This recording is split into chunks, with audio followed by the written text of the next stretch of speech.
And the conference is about helping people to build wealth, learn about wealth creation, as well as becoming entrepreneurs and business owners. How do you define wealth, and what must we do as African Americans to change our circumstances so that we can obtain wealth? Well, I think we have a couple of habits that we have to fix. We have a couple of paradigms that we have to reshape. A mantra or two that we have to embed into our deep subconscious mind.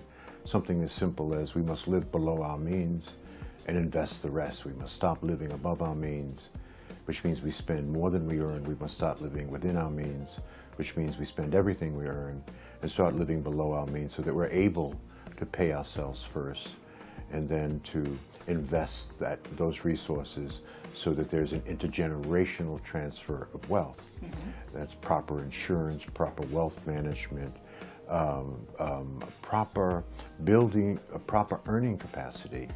And to earn more, you have to learn more. And so that's one of the themes of the conference, is that we must learn, earn, and return.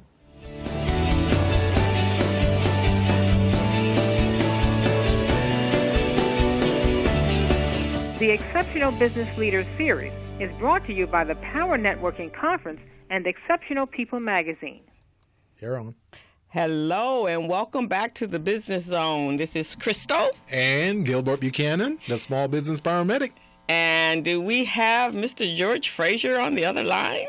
You have Mr. George Fraser on the other line, reporting in. Reporting this time, I'm not in Costa Rica. I'm in Los Angeles. Mr. Fraser, good afternoon and welcome to the show, sir. Welcome to the show. Oh, it's an honor to be back with you and, sort of be in your town and be around and try to do some good over the next 48 hours. Oh, yeah, we know you are. I know you definitely have the capabilities to do so. I was telling Gilbert, my co-host here, and I don't think you've not had an opportunity to meet George. No, never at all, and I can't wait. You need to meet George. George, I'm gonna make you blush a little bit. He is a phenomenal man. Gilbert, when you're in his presence, it's just you just have so much hope because he has so much hope for our community. And so I am very pleased. But George, I did see you on the horse in Costa Rica, so it looked like you were having a fantastic time. Oh man, Costa Rica is the bomb.com. Have you ever been there? Oh, you gotta go. Oh my God, what a beautiful place. A lot of Americans are moving there. As an alternative, to the Caribbean or Mexico or whatever. It's wonderful. That is true. I've seen it on the Home and Garden channel where they do that international housing where they purchase homes in foreign countries. I've seen that. I've seen that a lot. Yeah, absolutely. It's incredible. Well, now Gilbert is from Jamaica, so he's got an island flavor about him. Oh yes. See, and my father's from Guyana. Oh, see, so he's our neighbor. Absolutely. No question about that, Mon. All right, Well, we are just so honored to have you on the show. So I'm going to read a little bit of your bio for those that don't know you. Dr. George Fraser is the chairman and CEO of Frasernet, Inc., a company he founded over 25 years ago with the vision to lead a global networking movement that brings together diverse human resources to increase opportunities for people of African descent. He's considered to be a new voice for the African Americans. While George's accomplishments are significant, his beginnings are very humble. He was born in Brooklyn, New York, into a family of 11 children, 8 boys and 3 girls. When George's mom became mentally ill, George's dad couldn't care for the 11 children. George was orphaned at 3 and spent 14 years in foster homes. George's guidance counselor suggested he drop out of high school. However, he graduated with a vocational diploma in woodworking because the school systems did not consider him college material. He mopped floors at LaGuardia Airport while he paid his way through college. Later, he graduated from Dartmouth College Minority Business Executive Program, and in 1999, he was awarded the honorary doctorate degree of Humane Letters from Jarvis Christian College. Dr. Fraser rose to leadership positions with Procter & Gamble, the United Way, and Ford Motor Company. It was 25 years ago that God unveiled his real purpose for George. So, George, I'm going to let you tell us what that real purpose is. Well, you said it succinctly, and that really is to help our people understand the power and importance of the relationships in our lives, the power of cooperation and collaboration, with an emphasis on collaboration, because when we cooperate, 1 and 1 makes 2. Mm-hmm. When we collaborate, 1 and 1 makes 11. That's true. So that's where we must be in the 21st century. We must get together to get ahead. We need a lot of us doing a little instead of a few of us doing a lot. So I've been working on teaching the art and science of collaboration, of networking, and using those two sciences, if you will, to develop our people economically. And because I think for the 21st and 22nd century for us, economics will be the new black power. That's Economics right. will be the new black power. I totally agree. Totally agree. No question about that. And so we have to work on mindset, and we have to work on consciousness around money. We are fundamentally a financially illiterate people, as evident in how we spend our money.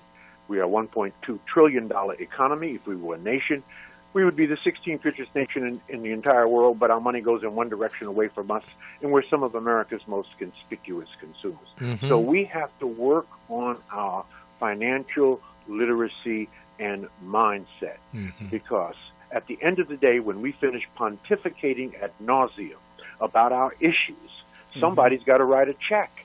Right? Our Jewish brothers and sisters can write a check. Asian brothers and sisters can write a check. East Indians can write a check. We can't write a check. And we have to understand that while racism is alive and well in America, make no mistake about that, it has always been, and it will be for certainly as long as we and our children and our grandchildren live. We must understand that at the end of the day, the only color that really matters is green. It's green. Yes. Is green. That's what matters in a market-based economy in a democratic capitalistic society. Yeah. So until our pile of green is as big and as high and as deep and as wide and as leveraged as any other culture group's pile of green, we will never be considered an equal at the table of democratic capitalism. So we have to work on our mindset and our consciousness. So let me give you a couple of examples of what I am talking about. One, the goal is to win, not to look like you're winning. The goal, brothers and sisters, is to win, not to just look like you're winning. So let me give you a metaphor for that. I would rather carry a plastic bag with $5,000 in it than carry a $5,000 Louis Vuitton bag with $100 in it. Do you understand the mindset? Exactly. Oh, yeah. One is winning. The other is looking like you're winning, but you're not really winning. Exactly. So we have to work on that mindset and understand Proverbs 13:22. It tells us what? That a good man leaves an inheritance to his children's children. Right. So we must work on the intergenerational transfer of wealth. And there was an interesting article in USA Today not long ago. I hope you saw it. It was on the front page, below the fold, about black baby boomers and their money. And here's the essence of the article. Here's what the article said. The black baby boomers will be the first generation of Africans in America to raise another generation of Africans in America that will not do better than them. So in the 400-year history of our people in this great country, we are the only generation to raise another generation that will be worse off. We need our behinds kicked. We cannot allow that to happen. Exactly. And that is going to be heaped on us unless we do something radical, unless we do something different. And that's what we're going to, again, talk about tomorrow. What is the radical thing that we must do? What are the different things that we must do? Because financial literacy is at the genesis of this mindset and consciousness, and we don't get it, right? And we have to figure out how to assuage our addiction to consumption. Mm-hmm. And this disease that we have around money. And so we've come up with a very radical way to deal with that. I don't want to talk about it now, but if you come and you participate tomorrow for a full day for our financial emancipation tour, produced by Barbara Lindsay, the great Barbara Lindsay. Yes, the very great Barbara Lindsay. She's incredible, isn't she? The oh great my God. Barbara Lindsay. I love her. Yeah, Barbara is fantastic. George, let me intercede with the information for the conference, the tour tomorrow. It's Saturday, January 28th from 10 a.m. to 4 p.m. and it's at the Carson Community Center at 801 East Carson Street, corner of Aviation and Carson. And there we got just a host of individuals that's going to infuse you, and along with Dr. George Fraser, Elsie Green, Shirley Johnson, Mr. John Brown, and Dr. Rosie Milliken, the self-proclaimed mayor of South LA. EJ. Hello. Yes, yeah. Dr. Rosie ain't playing right now. Dr. Rosie is the bomb.com, isn't she? I love her. I mean, what a lineup. You've got a lineup of when you aggregate the amount of years and experience in the area of money, and wealth, and financial literacy, you've got 200 years of experience, right? 200 years of experience. So, get out and come and participate and learn, because the purpose of black people for the 21st century, this our purpose now. The thing that we must do as we work towards saving succeeding generations is to learn, to earn, and return. That's right. Here's the sequence right there. Yes. You must learn, but see, if you want to earn more, you have to learn more. Exactly. So to learn, to earn, and return, and with specific emphasis on financial literacy. This is the next big thing. This is what I call the third and final moral imperative and moral assignment for our people. Economic development, wealth creation, and the closing of the income and wealth gap between blacks and whites in America. There was an interesting study that came out in August of last year, the Institute of Policy study, on the wealth gap between blacks and whites in America. And at the conclusion of the study, here's the statement that they closed the study with. They said, if nothing changes among African Americans, it will take us 228 years to close the wealth gap between blacks and whites in this country, if ever. 228 years. It said it will take Hispanics 89 years, but it will take us 228 years if nothing changes. That is almost the amount of time it took us to overcome slavery. Exactly. Right? And so why would be 89 years for the Hispanic community and 200 in your opinion, George, and 228 years for African American families to reach that wealth? Three very, very big reasons.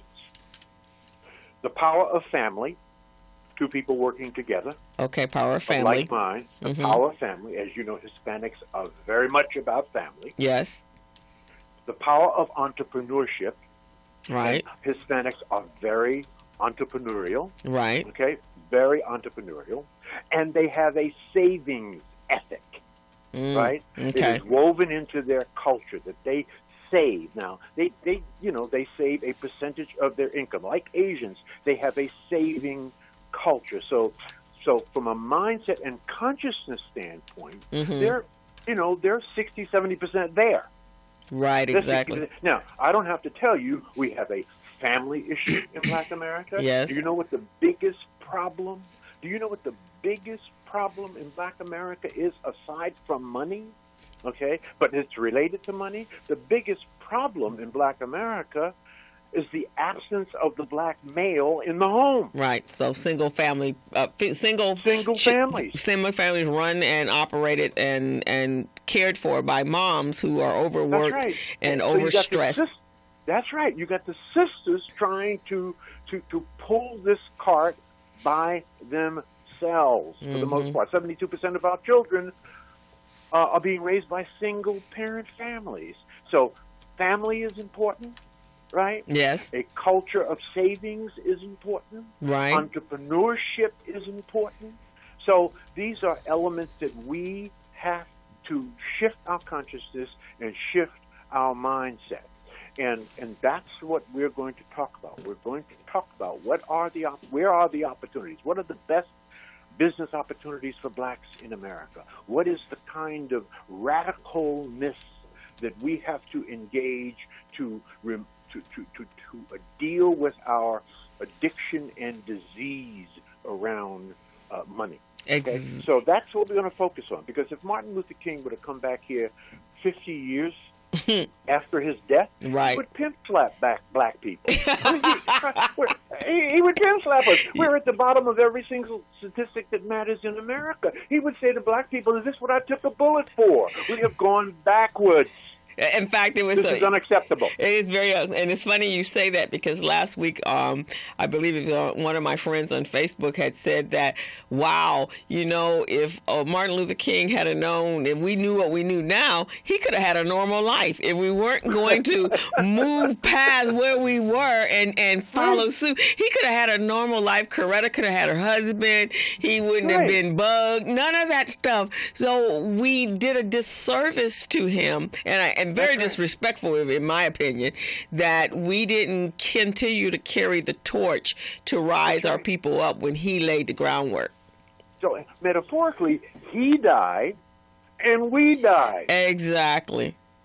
And it's kind of funny because entrepreneurially, that was the core of who we are and who we were in our ancestors from the motherland. That was the core of that, right? So for us to lose, and I know why we lost it during segregation, but us to lose that innate DNA a fiber, because that's where mine came from, was something that was perpetuated through my family. I'm a third generation entrepreneur, but for us not to have been able to carry, that's part of our DNA. That's right. Now, is this Blog Talk Radio or is this just regular terrestrial radio? It is internet radio. It's like a podcast. Okay. Yeah. Oh, okay. Oh, so like it's Blog Talk. Yeah. It's a visual podcast. So we are actually it's streaming live right now on MorrisMediaLive.com. So I want to say a bad word. That's okay. You can go ahead. You can. I want to say a bad word, but I want to say it in context. Okay. And I say this with love. Okay. And I posted this on my Facebook page today, actually. And it is a quote from my most favorite Facebook response. Okay. Okay. And I prefaced this quote from a brother out of New Orleans by basically saying, in the name of keeping it real, a fan sent me this on a Facebook post in response to a blistering diatribe speech that I gave to a large audience recently, and he was in attendance. Okay. And the speech was on the destructive state of our financial mindset and consciousness and the negative impact on future generations of black children. And I said, I think his honest remarks says volumes.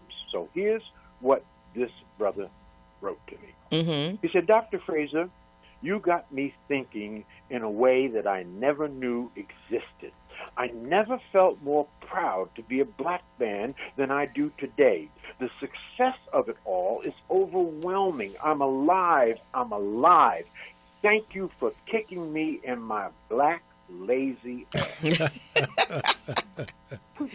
Now I said, that says volumes. That says right? volumes. That says volumes. So what it says to me is that we have the capacity, we have the intellect, okay? Mm-hmm. We have the potential resources, just that too many of us are lazy, because what you and I and we're all talking about will take work. Yes. That's true. Right? Yes. Will take elbow grease, as my mama used to say. Yes, it does. Elbow grease. And we have to move out of this cathartic state that we are in. And this state that in a sense depresses our capacity to be the magnificent people that we really are. We are God's first people. That's not hype. No. That's real. The first human remains, humans as we know them, were found in the Olduvai Gorge 75,000 years ago in Ethiopia. Mm-hmm. In Ethiopia. And if you're hanging out in Ethiopia, and I've been to Ethiopia, you're blue-black. Yes. So we are awesome human beings. My Jewish friends tell me all the time, Dr. Fraser, Jews are God's chosen people. And I retort by saying, well, Jews may be God's chosen people, but black people are God's first people. Okay? So, yes, I love you, my Jewish brother, but understand that your great-great-great-great-great-great-great-great-grandmama is from Africa. Exactly. Right.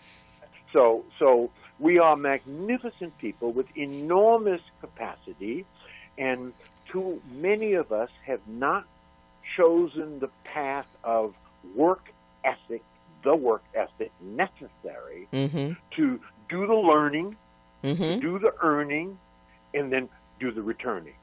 Exactly. So we don't have. It's not a problem of capacity.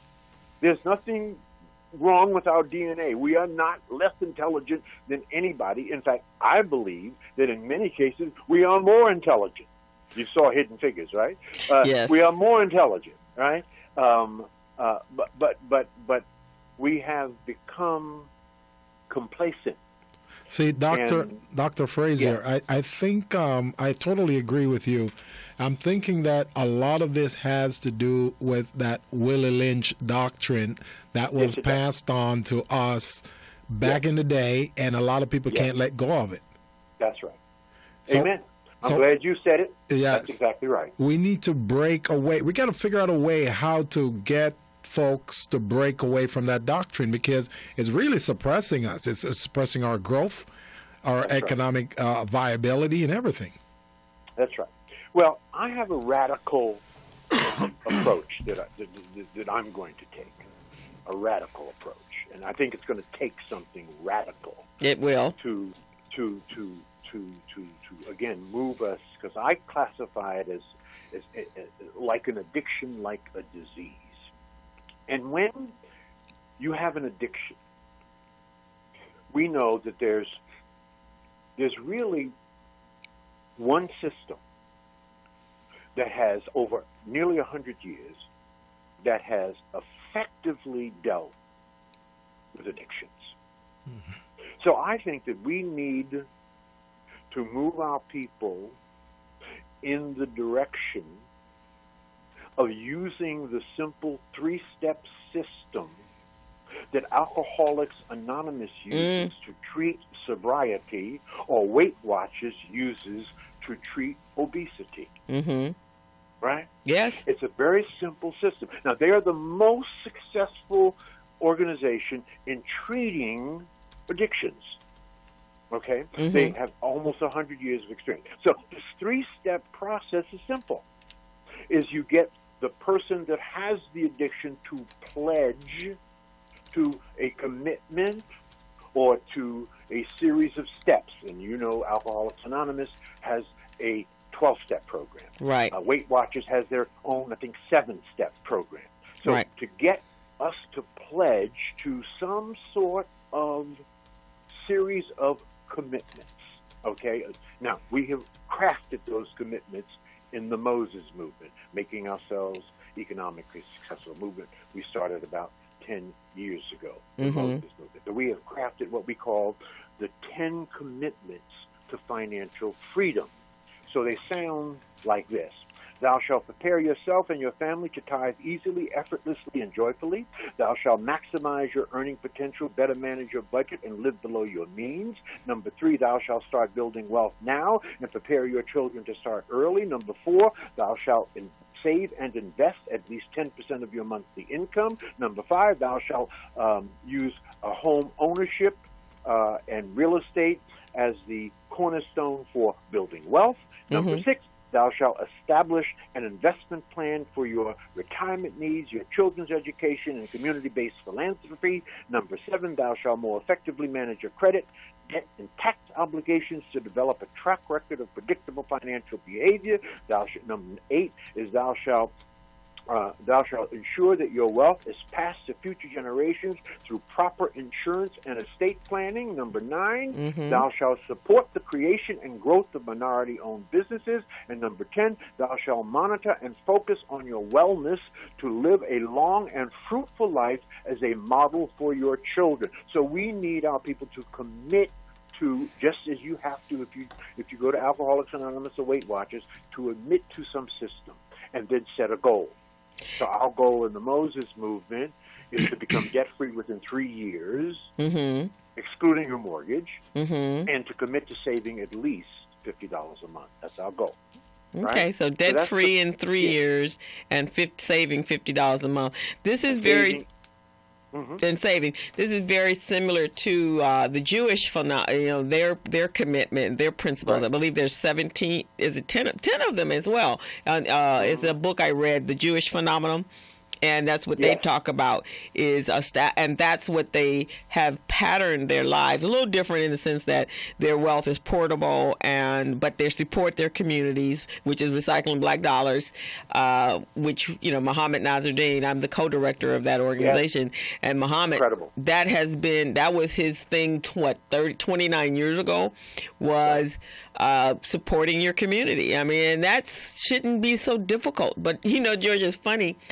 When I go out to meetings now, especially in light of what's going on in our communities, and I'll go, I'm the director of Recycling Black Dollars, and they'll go, wow, that's a great concept. We should really be doing that. What?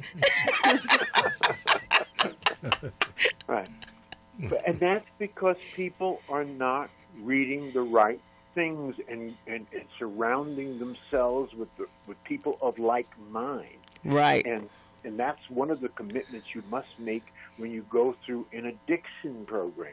Right. You have to. I know a lot about Alcoholics Anonymous because my best friend was an alcoholic, and I had to do the intervention. And when you do the intervention, you also have to commit to going through the Alcoholics Anonymous system so that you know how to support the person that you intervene on. Right. Right. So one of the steps in overcoming an addiction is to commit to going at least 2 to 4 times a month, once a week, right, to a support center, right, where you are in a circle of people that are going through the same withdrawal symptoms and learning system as you are, right? Right. And they have support centers for Alcoholics Anonymous and Weight Watchers. In Cleveland, we have 41 Alcoholics Anonymous support centers. So any time of any day, you can go to a support group and a support center and get help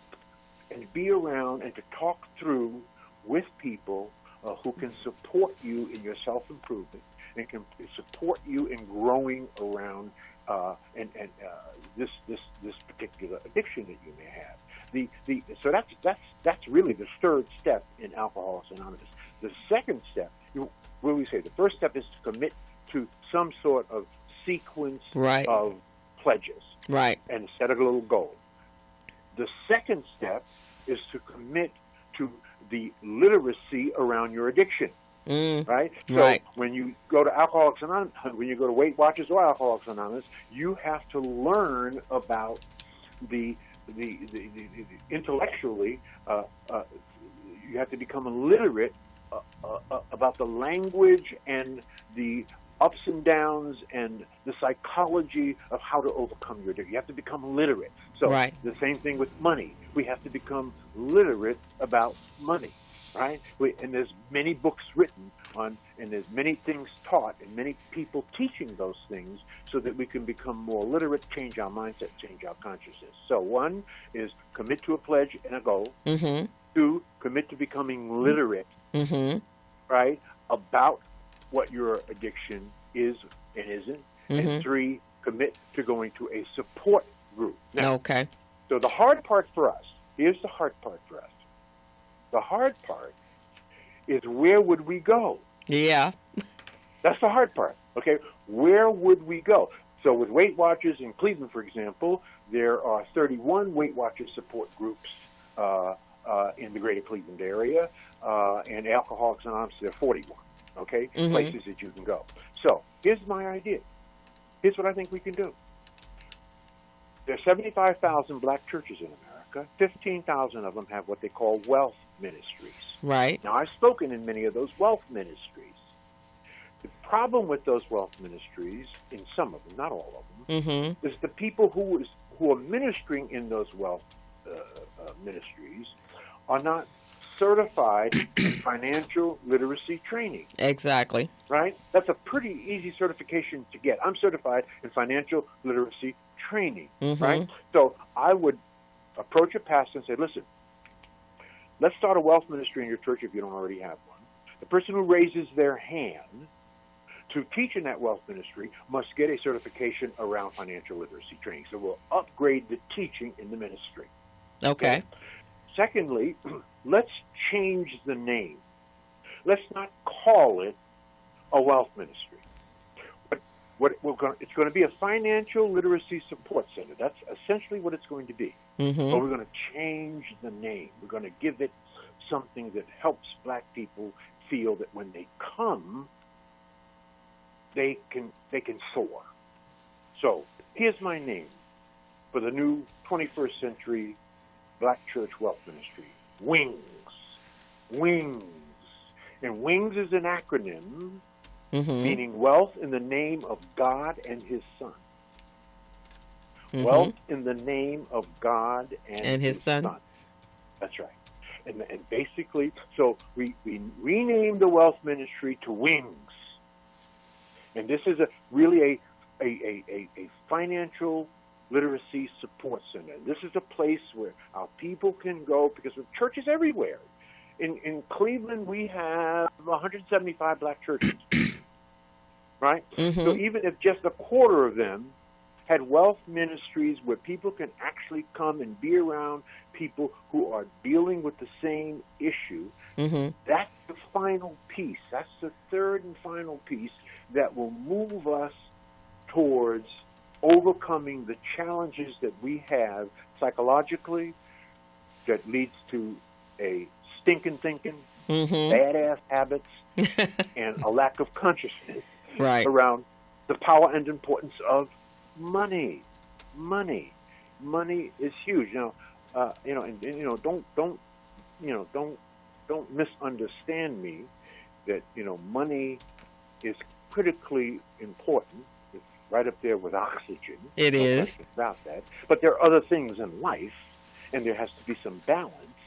But at the end of the day, we have to understand the power of this thing called money and how we use it. So I was speaking at the State of the Black World in New Jersey about a month ago, talking on economics, and these are all of the African-centered brothers and sisters from around the country. Minister Farrakhan was there, and Malana Karenga, who invented Kwanzaa, was there.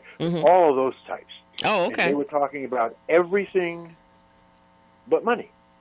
You know, they were talking about reparations. They were talking about, resolving the issue of jail time for powder cocaine versus crack cocaine, the prison industrial. Oh, wonderful, powerful, critical things. Right? So I was the only person talking about money. Money. My job was to talk about economics to this illustrious group. And so I said to them, all of you are doing incredible work in the community, or you wouldn't be here. This is the state of the black world. You wouldn't be here. I know you're doing incredible work. You're heading up some of the most important nonprofit organizations in Black America. I said, but let me imagine something for you. Let me wave a magic wand for you. Just close your eyes for a moment. I wave a magic wand. And on Monday, when you go back to your organization, there's $1 billion of tax-free money in your account. Would that make a difference on the work that you could do? Of course it would make a difference. So my point is, there is no problem in Black America that 50 or 60 more billionaires couldn't solve. Ask Jews. Exactly. Ask the Jews. Which is amazing to me, because when you look at capitalist America, and even what's going on with in Washington today, is all about very wealthy white men, old white men, that want to hang on to every dollar and to acquire every dollar in the entire global world. And to make sure that they keep it, they eliminate it from others. But I was telling someone yesterday, it's interesting to me, because as a business owner, it's about someone exchanging dollars to create your wealth, right? So if we eliminate all, to make sure that the middle class is completely eliminated, who are the spenders, and you starve out the lower class, the poverty, beyond the poverty level, just take everything, which is what Donald Trump is talking about, then how do the billionaires assume that they're going to stay billionaires? That's right. That's right. So and by the way, do you think Donald Trump would be president if he wasn't a billionaire? No, he would not. I don't think so. No. You wouldn't even hire him as he would be fired. He wouldn't even have made the application to become a CEO of anybody's company beyond his own. Right. That's right. He would not have qualified. No question about that. So money matters. Money matters. It matters. It matters. Yes, it does. I can't say it enough. So we're encouraging people to come out on Saturday. I'm going to teach people how for $100 a month, this is real. This is not some scam. This is not some, BS. For $100 a month, I can show you how to make your child or grandchild a millionaire in cash, in living and death benefits, right? By the time they retire. And so, to that end, we have set a goal. We have a goal. We have a goal now. We have a 20-year goal. 1 million million-dollar babies. 1 million million-dollar babies. The least we can do is save our children. The least we can do is save our children. And I can show you how to make I can show you how to do that. For $100 a month, you can build a legacy for your children and leave them millionaires. Okay, but now, you don't want to just leave your children millionaires. You want to make them financially literate. You want to educate them about how to leverage and utilize the wealth that you leave them, right? Right. So that's an education process. That's why it's a 20-year goal. Now, once we achieve this goal, and we will achieve it, that will mean that our generation will be responsible for the intergenerational transfer of $1 trillion of wealth. That is the largest amount of wealth ever left by an African-American generation in the history of our people in this country. $1 trillion of intergenerational transfer of wealth. That's got to be our goal. Yes. And so we're going to show people how to do that. This is how you can do it. It's not that white folks have been doing this for years and years and years, leaving their children wealth for pennies on a dollar. There's ways that you can do this, and it's not complicated. It doesn't take a rocket scientist. But there's things that we were not exposed to, our parents were not exposed to when we were coming up. And because our parents were not exposed to these things, we were not taught. They were not modeled for us. Right. Well, that's over. Yeah, all the instruments, all the vessels and tools to do this today are readily available. The information to do this legally, right? Mm-hmm. And with elegance and class. Right. All in place. Most of us just don't know how to do it. So what would be the plan far as the churches? Because we do know, that is essentially where, well, traditionally we have gotten, the black community has gotten a lot of their information. And I know John Bryan, at the same time Muhammad started Recycling Black Dollars, he started Operation Hope. So he's been on that path for a while, and I believe he's has another initiative going on called the Silver Movement as well. On financial literacy, and there have been programs not probably as focused on that as we should have been, moving us to that level, because as Gilbert says, it's our mindset. It's almost like we need to have a ceremony that says, okay, the chains have been broken, and you guys can freely think on your own. We don't have to believe that their sugar is sweeter than our sugar, and that you're released, because it almost needs to be as if there's a ceremony in addition to following the 10 steps. That's right. And making a commitment, right? Because there's a ritual. It's got to be a ritual, right? That's right. It has to be a ritual, and maybe remember back in the day, and I don't know if you were ever out here, George, when we had a black family reunion. Maybe it's something like that, right? Mm-hmm. where we're bringing them in, and I liked your concept. I attended the Power Network for the first time conference, and I'm registered to go this coming in July. But when you did what was so powerful to me was when you did the opening of the doors, and it was all ceremonial and ritual through and ritualistic. That's right. Ritualistic through knowing your beginnings, who your ancestry, your DNA, where did you come from, kind of starting from there to the now, because that helped. It helped me a lot. I did mines, and it's just phenomenal, the feeling that you get once you find out what your origin is. That's right. That's right. That's how we get out, folks. We've been doing the conference. This is our 16th year coming up, and we do that ritual. And we have been doing that ritual every year for 16 years. We will not start our conference without that ritual. That gets us centered and grounded in who we are. And that sets the tone and the pace for the rest of the conference, which is intense. Oh, it was the most amazing. I came back, and I think, and Gilbert has heard me talk, I've spoke about that for like 3 months. Everyone I came back, I said, I've gone to many conferences, and you have never attended a conference like this one. And whatever you do, get there in July because it's an awesome, and I can't wait. I think Bree, I paid for everything already. I'm just waiting. All I got to do is get on the plane. That's right. And so you get it. You see, you get it. Right. And that's, and more of us over time will get it, and we have to take. It's an immersion. That's what you experience at the Power Networking Conference. Yes, ritual and immersion, total immersion. We keep you up all day and all night. Yep. You did. Yes, you did. If you want to go to a workshop at 9 or 10 o'clock at night, we have workshops, right? All the way up until 11. I think we got to bed at 12 o'clock, and then we were up again. That's right. George, what, and I know this has been going on for a number of years, what started the conference? Because originally you were doing more about relationships, right?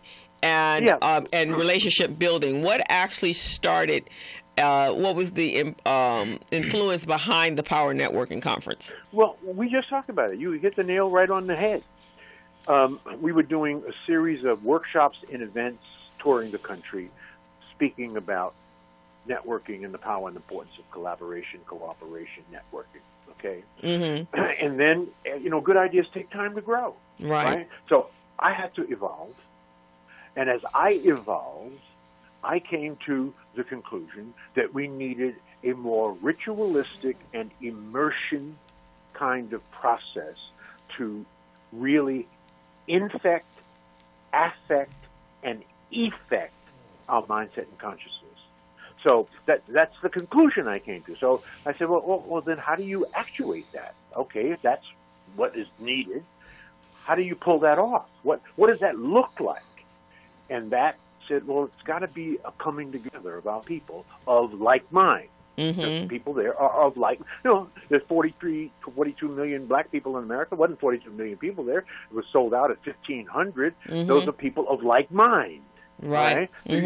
So you gather people of like mind who, and then you immerse them in a ritual, and you immerse them in content that's relevant to business and money, because that's all we talk about. That's all you talk about. That's all we talked about. Right. Well, we're not talking about reparations. We're not talking about the prison industrial complex. All those things are important, but there are plenty of organizations talking about that. Right. We're talking about business and money. That's what we're talking about. And we happen to be the only black conference in America that's all that's being focused on for 4 days. In fact, Forbes magazine is the ultimate capitalist tool. They named Power Networking as one of the top 5 conferences not to be missed in America. Not one of the top 5 black conferences, one of the top 5 conferences, right? Yes. So people are going to get a taste of that tomorrow. Okay. We're going to immerse them in business and money. They're just going to get a little sample. They're going to get an hors d'oeuvre. But if they want a full meal, Crystal, they have to come to us in Washington, D.C., or the National Harbor, at the Gaylord Hotel, and we will give them we'll give them more than they can eat. Oh, wow. You're absolutely right. It was definitely more. I was on a high for a month after I got back. And actually, we even had one of the contacts that I made when I was in D.C., we even had him on the show. His company is the Wealth Syndicate, and he actually came in on the show about 2 months after we launched, and it was a really great show. And so I'm looking to establish a relationship so that the West is connecting with the East and the North and the South, so that we can have different components, so we can see it not just in our own little isolated state of California. Because one of the things that Gilbert and I did when we started the Business Zone was we recognized there are not enough talk shows that is just focused on business and finance and wealth and tips on helping small businesses become better business and successful businesses. In fact, they weren't for our people, there weren't any. They're all geared around entertainment and that stuff, but nothing that was really specific to the business population. Right. That's right. And so you continue, as we continue to teach what I call from my perspective, the 4 cornerstones of wealth. And I think they're very simple. First, you have to have seed. We learned this in the Bible. So the seed is your savings and your tithing. Right. Okay, so whether you're personal tithing, you tithe to you first, and then tithe to those institutions that matter, that are helping you in this area financially. So savings and tithing is one of the cornerstones. Right. Then once you have the seed, the second cornerstone is proper investment of the seed. Right. Putting the seed in the soil, cultivating the seed, giving it water, right? Nurturing it, giving it time. Then over time, the seed flowers and bears fruit in great abundance. That, in business language, is investment. Right. Okay? And then the third cornerstone, as far as I'm concerned, is land ownership. Yes. Owning some land, property. Everything is about equity and ownership. Owning land, because the tax system was set up for the landowner and the business owner. Right. Why? Because landowners and business owners write the tax laws.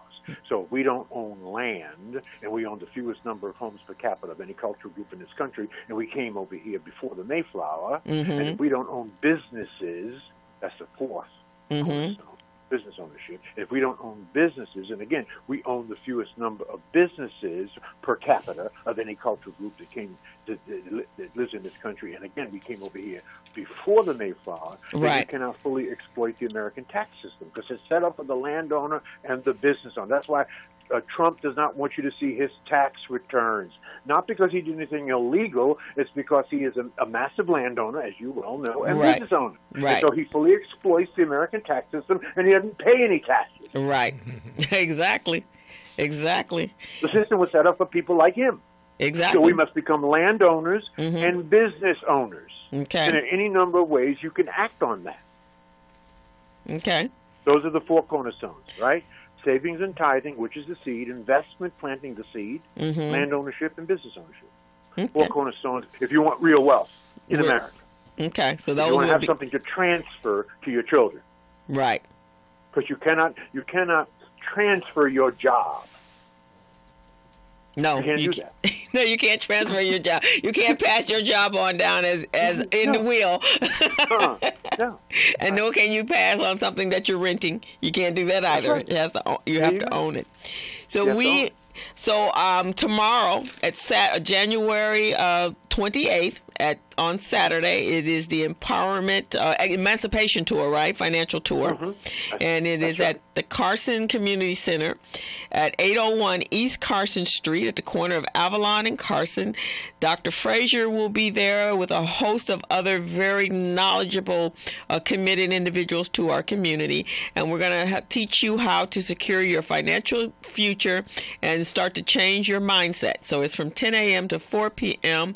And so if you're looking for tickets, the program is supported and sponsored by Barbara Lindsay. You can give her a call, and let me get the phone number for her. And get your tickets there. I actually have a few tickets as well. It's through Sold Out Connection, so you can reach out to us and here at the Business Zone. If you would like, I can give you a phone number that people can call if you want to act now. Oh, that'd be perfect. 310 498 3783. 3783. That's 310-498-3783. And ask for Barbara Lindsay, and she will get you some tickets for tomorrow. I believe they're $30 at the door, and they're $24.97. The parking is free, and you will have an opportunity to change your life and change your children's life and your community's life this is your first step. This is the very first step to the program, right? Commitment. Just very first step. But it's also the very, come to the Financial Emancipation Tour tomorrow and get your wings. Wealth in the name of God and His Son. Exactly. And then after that, and then you're all enticed and you're just loving that, then you want to. Can they sign up for the Power Network Conference there as well? Oh, yeah. We'll be talking about that, too. Of course. So this is part one. Like you said, this is part one. Part one. Part two. And right? part two is the Power Network Conference, July 6th through the 8th. 5th through the 8th. 6th through the 8th, and it's at the Gaylord National Resort and Convention Center in Prince George County, Maryland. Now, George, when I attended last year, one of the things that I was so impressed by was the Gaylord. When I came in and I registered and I looked at the registration desk and everybody looked like me. I walked on through the hotel and everybody looked at me. I went to my room and everybody that was turning down my bed looked like me. So much so that I had to ask one of the young ladies, like, excuse me, I hope you don't misunderstand this, but why is everybody here black that works at this hotel? I was blown away. I'm not in Atlanta. I'm in Maryland. And so she told me that it was written into their contract that at any time, 55% of the employment of the working staff had to be black. And they were just exceptional, exceptional. Absolutely. Absolutely. So, well, and remember now, Prince George's County is in the greater Washington, D.C. area, and right near Baltimore and right near Philadelphia. And there's a ton of highly qualified black people right in that area from which you can, provide employment, right? You ain't looking to go have to search for them. They're there. Yeah. They're there, and they're doing the right thing, and they have a big black clientele. Yeah. It was fantastic. It was absolutely fantastic. So I'm going to tell our radio audience that you want to attend tomorrow at the Emancipation Tour, and you definitely want to go there so you can sign up for the Power Network. It will change your life. So, George, we know you have a very busy schedule, but one question, what are your thoughts on our new administration and how it's going or can possibly affect our people? So let me say it as simply and as elegantly as I can. I did not vote for Donald Trump, as most black folk didn't, although 13% of black men voted for Donald Trump. That's a whole other story. But he is what he is. And a leopard cannot change his spots. Right. Okay? So what you saw during the campaign is what we are going to get during his administration. It's not going to look very good for us. So instead of angsting about that and stressing out about that, I'm telling black people, bless him and release him. You've got to wish him well, because if you wish him badly, you're basically wishing the country badly. Yeah. Right? Yeah. This is where we live. All right? Pray for that white man. Pray for that white man. And understand that white folks ain't saving us. Yeah. Okay? We're saving us. Right. So we must circle the wagons. We must man up and woman up. Right? And let me say it a different way. People will not change when they see the light. People will change when they feel the heat. So if you are black in America and you don't feel any heat, I'm going to pray for you. But most of us are under some serious heat. And so we have to change. And, God works in mysterious ways. Okay? And maybe he made a crazy white man president to put some fire on the black people. Yeah. Okay? Yes. So that's how I choose to look at it. Yeah. Because I'm actually motivated. Oh. I'm inspired. Right? Oh, for sure. I got if there was an inch of lazy in me, right? It's gone. Yeah. January 20th, all laziness should have just evaporated. Right. When you woke up, you should have been charged and ready to run out the house. That's right. Amen. As Dr. Rosie said at her last town hall meeting, she said, well, finally, they didn't put the white-only sign out. And now we're back in a position where we have absolutely no choice to survive, but to take care of ourselves. So she's right. They've put the white only sign out, and if we're going to survive, we have to ritually go through a ritual and release our brains and our mind in order to move forward and heal ourselves and do what we have to do to take care of our community. Amen. Well, and you and both of you are just a credit to our people. You are a community drum around this whole notion of business and money, and I just want to urge you to stay the course. Stay the course. And that's simply me. That's what I sign. Only 3 words I sign when I sign books. It simply means chart a good and righteous course. Stay that course, and then all that is due you will come to you. Thank you. Thank you very much, Dr. Fraser. Truly, truly appreciate your inspiration and your wonderful words. And we're going to make sure that we, the show goes up tonight on our Facebook page. I'll send it over to you, and Barbara will put it on hers. And hopefully you'll have a nice turnout tomorrow. I will see you tomorrow I'm going to see if I can talk Mr. Gilbert over here into attending. If he's a super busy man, but very, very talented. So that's why we're partners here. And then I will be in Maryland in July.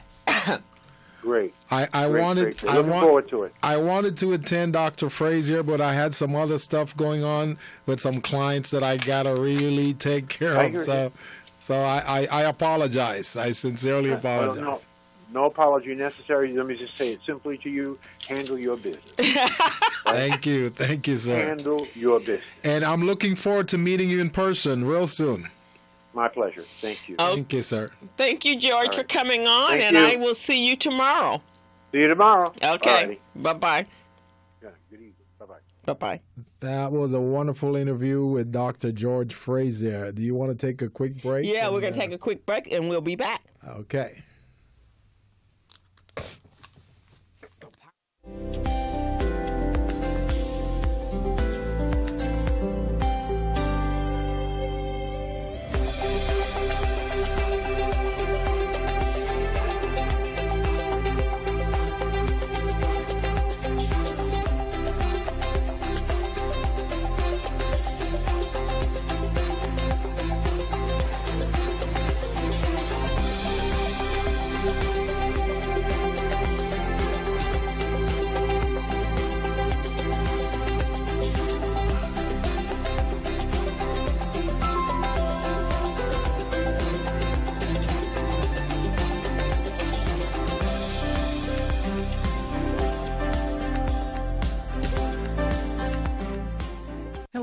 Meet Larry. Larry is a general contractor. Larry is very good at his craft, but Larry has a very tough time managing his paperwork because he is busy taking care of his clients' needs. Larry just cannot find his important business documents when needed. Larry is also being passed over for bid opportunities from prime contractors because he is perceived as not ready. He doesn't know where his business license, certifications, insurance, and other key corporate documents are located most of the time. Lucy owns an auto body and collision repair shop and has been using a business management and procurement assistance program called Small Biz Pro to keep her business organized, business ready, contract ready, and bank loan ready. Small Biz Pro is a 3-in-1 cloud-based business management, procurement, and market research assistance system designed to help businesses become business ready, contract ready, and bank loan ready. It also provides back-office operation solutions for small businesses. Lucy is able to stay ahead of her competitors because she uses Small Biz Pro to manage her business daily. Lucy just clicks on Small Biz Pro from her tablet, mobile phone, laptop, or any internet-accessible device for data retrieval, and she's got it. Lucy introduces Larry to Small Biz Pro, and now Larry is more organized and can now find all of his documents and new bid opportunities in seconds. Larry now saves $120 in labor costs for each missing or misplaced document. Just simply go to your web browser and log into smallbizpro.net and register today for a limited 30-day free trial offer. Services start as low as $1 per day. Let's put the competition out of business. Small Biz Pro. If you stay ready, you don't need to get ready. Register now at smallbizpro.net and begin saving money. Email info@smallbizpro.net or call 626-533-1186.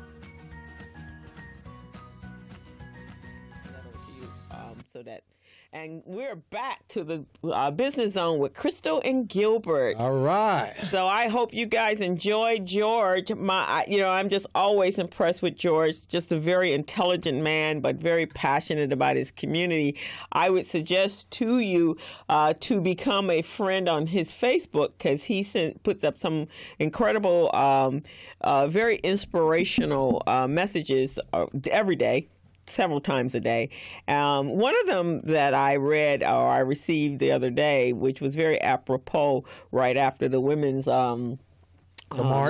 Yes, and it says, Now, here's a man, George was saying spot on, so someone sent this to him, and he said, here's a man who understands women, and it's William Golding, and he's a British novelist, playwright, and poet. He was born in 1911 to 1993.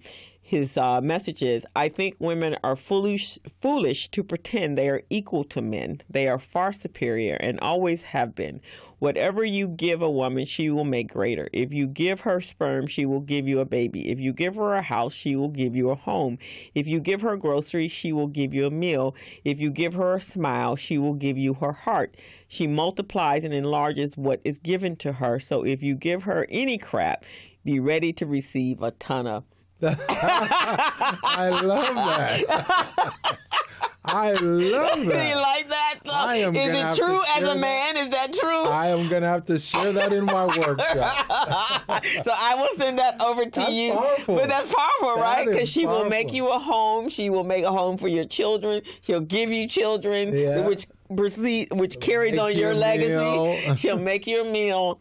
But if you give her any crap, man, you're in for it. So, which is interesting because when I saw the Women's March, I was like, oh, Donald, you just messed up. All of you individuals that think you're going to send women back to the 1920s. It will not happen. I mean, as a man, you know better than to try to tell a woman that she's going to bow and that she's going back anywhere. None of that's going to happen. You gave us our freedom, and we are not going to lose our freedom. Right. So that's right. But what George talked about is something that we talk about all the time, and we do recognize that we do have a disease, and that disease is being connected to our community, not being apathetic about what's going on around us, and getting involved and engaged. Exactly. And I think last week I must have put this on my Facebook probably every other hour is if one falls, we all fall. That's for sure. And more so now than ever has that statement meant so much. So we all have to come together. It is our responsibility to build successful businesses that we can hire our own and take care of our own. And if you have money, when you have money, you have a say-so. Yeah. You can buy, in fact, Jackie sent me a cover, a resource guide is coming out, and the cover is really amazing. Usually on the front of our resource guide is whoever we're honoring, but we didn't have our event this year. We're going to do it last year. We're going to do it this year. But on the cover, our graphic designer created a man with money, and he's handing it to another individual, and that individual black hand, and that hand is taking the money and putting it in the voting box, and that's the title. Vote with your dollars. Oh, wow. That's powerful, right? Because as we were saying before George came on the show, the Democrats, we're Democratic, but they failed us as well. They did. And we again didn't step up and put them to work and make them work for us. Yeah. And they work for whoever gives them the money. Mm-hmm. So that's another reason to create successful businesses. And as George says, landowners and business owners are the ones that the tax laws were made for. So don't be afraid to pay taxes. That's right. Because if you're making money, then you're the ones, you have some say-so as to what that law says, right? Exactly what it is. And that's what's happening in Washington today. And all those people that Donald Trump has put in his cabinet are people who are business owners and landowners, and they have a say-so, whether it's good or bad. And that's very insightful because a lot of people, they are not looking at it that way. Right. But that's exactly how it is. And we need to recognize that. We need to get to the point where we stop playing victim and start saying, oh, my Lord, poor me. Right. And start coming up with strategy. And that's why our campaign that we're working on, Crystal, the 10 small business campaign, where we're bringing 10 businesses together to try bolster them. and get them to the point where of sustainability, right, and exactly. also allowing them to elevate to the next level will really, really help. It will really help because that gives you a voice, that gives you power, that gives you money, gives you power, and no one can dispute that. That's right. Because when you don't have money, you feel weak. Yeah. You feel like a Helpless, victim. powerless. You feel like people can walk over you. But when you have money and you've acquired that money through hard work, and you can look in your bank account, or you can look and see that you own the building that your business is in, and no one can tell you to leave it. Or when you vote, you feel powerful because you know you had some say-so in the legislation of that. That's right. Getting on the phone and calling your representatives and making them understand that come November 3rd, if we are not represented in your decisions, you can bet you will not be reelected. We can no longer sit and just let things happen, because Donald Trump is the result of letting things happen. That's true. And if any of you are on Facebook or you're turning, you can't escape it right now. Because you turn on the news, you're watching something, you're in the middle of your show, and here come a press conference.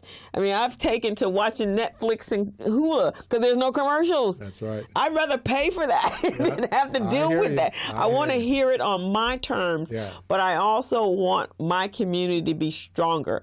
And as Gilbert said, I want us to stop being the victim. That's right. I want us, but it requires, as George said, elbow grease. It requires going to conferences. It requires reading a book about how you become wealthy. It requires increasing your knowledge on financial literacy. It requires coming to workshops that Gilbert and I are hosting.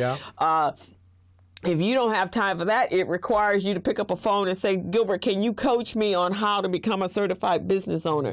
I want to be part of those 10 businesses that you guys are selecting. Crystal, I want you to sit down and help me map out my financial structure and strategy. Help me, guide me on how to create a business plan. Help both of us and everyone that we know being able to help you create a business that you can leave as a legacy to your children. Right.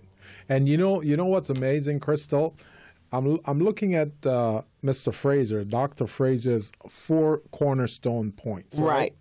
The first one is paying your tithe. Right. The second one is investments. Right. The third is land owning. The fourth is business owning. Right.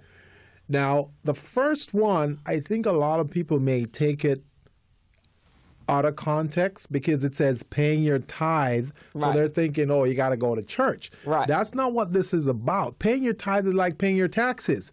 So you pay your taxes, or you pay for a service. You pay for a process so it can help you to elevate to the next level. And that's really what that's about, paying your tithe. So we just need for business owners to understand that. Not because it says pay your tithe mean that he's telling you, oh, you got to go to church. And when you go to church, you got to do this. Things that you do in life, you got to pay for that service. So whether it's paying your taxes or paying a consultant or paying to have something done without trying to get it for free. That's that's your tithe. Because you can take your money to church, and the pastor, and this is the real, so I don't want to hurt anybody's feelings, but this is the real deal right about now. You take your church money, your what you perceive as your tithes to your church, and the pastor is sowing, and he's living well, and you're still living in poverty. So that's when you understand that that particular vehicle where you're paying your tithes for that particular instance is not working, because paying your tithes is investing back in your commitment to your faith that you're going to prosper from paying your tithes. So if you come home from church after paying your tithes and you can't pay your rent and you can't feed your children and you can't get to work and your car is broke down and you can't provide for your health insurance, then that tithe didn't work for you. So you got to think that process better. Think it through. And find the vehicle or the place. And if it is a church, that's fine. But make sure that church is taking your tithes and providing job training or financial literacy training or health seminars or legal seminars and reaching out into the community and creating vehicles so you can increase your wealth or teach you how to create your wealth. That's tithing. Tithing is to invest in the faith of the sight unseen that you know is going to grow you and your family to that next level. Exactly. You are not to be, we should not be begging. That's right. And that's where we are. We're begging and pleading and hoping that, oh my God, maybe this Mr. Trump won't look at us and start destroying everything. No, he already said in Chicago, he's talking martial law. Yeah, he is. And I did see something today on Facebook.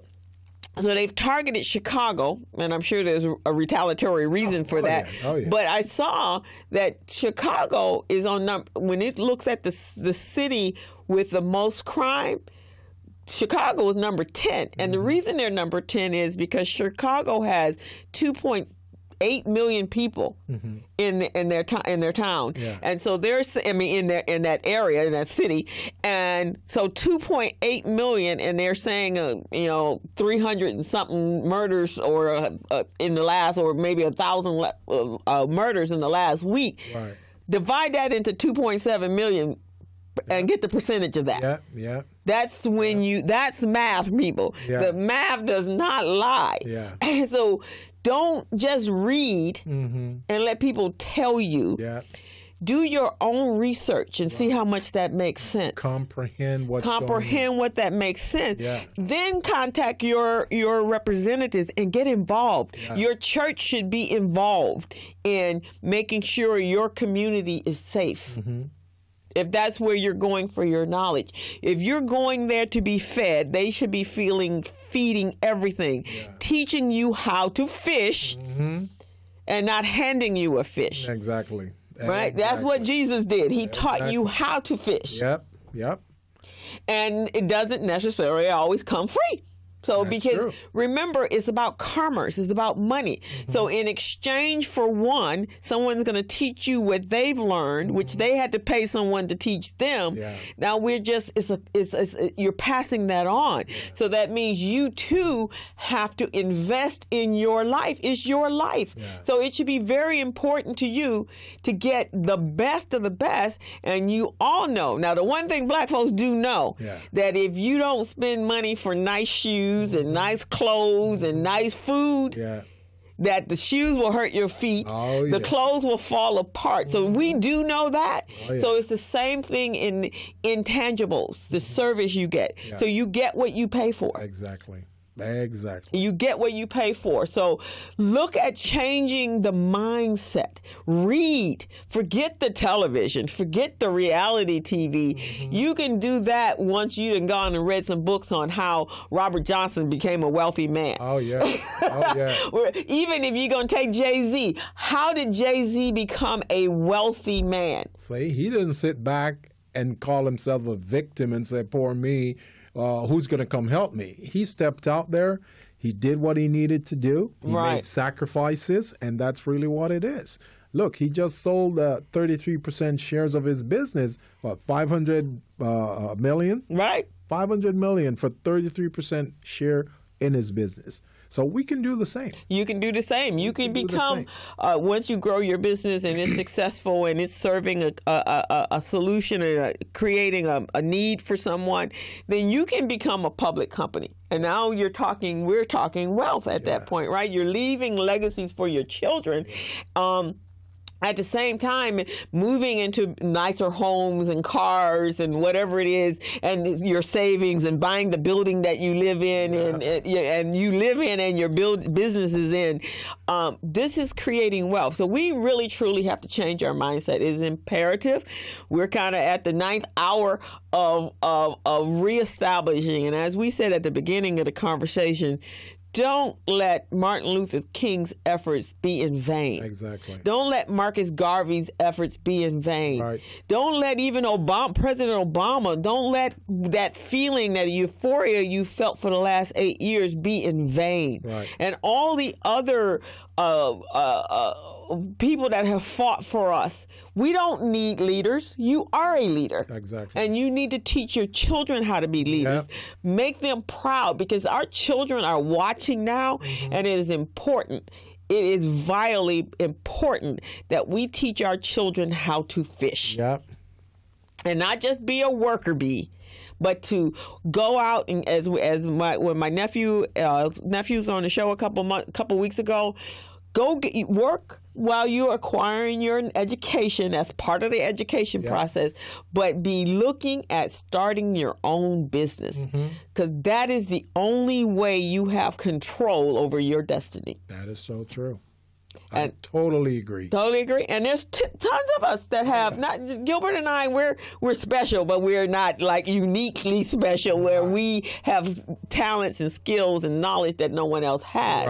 Right. There are others out there that are part of our circle that has that, and we're the first to tell you, there are people right now working hard for you, but we need you guys to rise up, and we need you guys to meet us halfway. And we have the victim. We got to stop being victims, as Gilbert said. Stop being victims. We are victors, and that's what we need to be looking at from here on out, is how do we become victors in this next 4 years of what we have to deal with. Because even if they impeach Donald Trump, you still have Mike Pence, and he's probably calculatedly even worse than Donald Trump, because he got a brain. So you still got 4 years of being under the thumb of the Republican Party. And the next thing is making sure you get out to vote. Read everything about your legislation. Get involved. Got to get involved. Got to participate. Got to be involved so you can put the legislation on the ballot. Yep. Sign petitions. Create your own petitions. Your children. You're talking about a woman to head up the Department of Education. Oh my God. Who has no clue about talk about apathy and empathy. She does not have any of that. She has. Now, what did she say? There was something she said last week that just blew me away when they were asking her about guns in the school, and she says, well, yeah, I guess so-and-so, whatever, in Wyoming, they need that for grizzly bears. Grizzly bears? We don't want that person heading up the schools that our children, one that makes the final decisions on whether or not your children will go to school and get educated. The dumbing down of America has created what we got today. They need to call their Democratic representative and say, do not vote for that woman. I think that is the one person that they're not going to go and confirm in. The rest of them, they're thinking about it. But I think that one, when she said the grizzly bears, I think that just did it for her. That's crazy. That's just crazy. So we're here to commit to you guys, and we want your businesses to be successful. Gilbert and I have made, we've designed our businesses in order to support your business and you, and to becoming successful business owners. And so continue to tune in to the Business Zone with Crystal and Gilbert. Go to our website and click on to subscribe to our channel. Look at we've had some amazing guests on the show, and they've been so involved. Walk them through how to subscribe, Crystal, because I think a few people are not clear on how to subscribe. So you go to our website, which is the Business Zone with Crystal and Gilbert, and right there on the front page is pictures or actually they're, let me pull it up. So the Business Zone with Crystal and Gilbert. And you see right on the front page, you see 5 clips of our shows. And you click on right below that, the big red box that says subscribe to our YouTube channel. Good. So you just click on that red button and... Click on that button. And then once you get there, it's going to take you to YouTube. Exactly. And then in the corner is a box that's going to pop up, and it's going to say the Business Zone with Crystal and Gilbert, and there's a red button again, subscribe. Hit that button and subscribe. Beautiful. Beautiful. Okay. And that is how you subscribe to our new YouTube channel. So we got about 5 minutes. Gilbert, anything coming up? Well, let me see. Next week, well, I have on Monday, I have the Black Chamber of Commerce in Inland Empire. I'm teaching a workshop on capability statement development for those businesses. And what else? There's something on February 2nd. I just don't remember. Oh, jury duty. Wait, didn't you just try to didn't you get out of that last year? I tried to get out of it. They would not let me. The judge said that he's going to charge me $1,500. So you had to go to jury duty. I have to go. So on the 2nd, I got to go to jury duty. So I'm not really excited about this. So. And also, there's plenty of things going on in the month of February. Is Black History Month, everyone. Mm-hmm. And so make sure you're participating in some of the activities and events. There are a lot of activities that are going on. We're going to have some great guests in the month of February as well. Yeah. That we will be talking about things. Again, it's all centered around business, but is honoring Black History Month. Maybe we'll do every month, every show in the month, we'll maybe some great business person that's done some amazing things. Yeah. We will highlight them. Feature them. We'll feature them both on the show and on our website. So check that out. And I don't have right now. I'm deep into taxes, year-end backup accounting and bookkeeping. So that's where I am. Yeah. Make sure you get if you're not using me, make sure you get your 1099s and your W-2s out by January 31st. That's the deadline date. That's on Tuesday. And then start pulling together your information for your taxes. Your taxes are due in April, and we want to make sure that we can get you guys certified. So that's one of the criteria, is one of the steps that you have to do. For those of you that are looking, go out to the Emancipation Tour tomorrow in Carson. Yep. Call Barbara Lindsay at 310-498-3783 to get your tickets today. And one thing I want to put out there, Crystal, we talk today about a lot of different things, about empowering the individual, the business owner, and all of that. There are two types of individuals out there. You're either an employee or a business owner, an employee or an entrepreneur. Mm-hmm. So you want to figure out which one of those two categories you fit in. Are you an employee? And if you're an employee, then you want to try to do the best you can to be the best employee and try to generate as much resource and achievement as you can.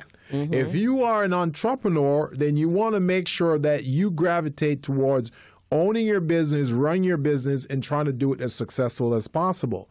Now, we're talking about self-sufficiency and not being a victim. Those are the things that you need as your guiding principle right now.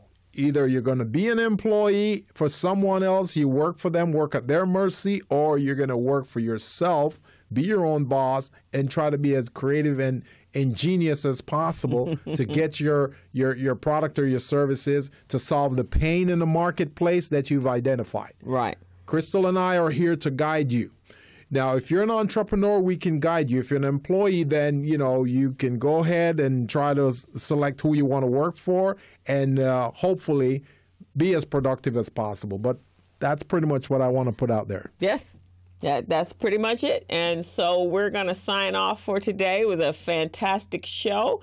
And we will see you next Friday, which is February 3rd. I think so. Yes, that's the very first Friday in February, Black History Month. Yeah. And we are looking forward to seeing you again next week. So, and you're on the Business Zone, and we're on every Friday from 3 to 5. And right, and you can subscribe to us on our YouTube channel, like us on Facebook, and go to our website and check it out as well. And we are ready to sign off. Have a great week, everyone. We're out.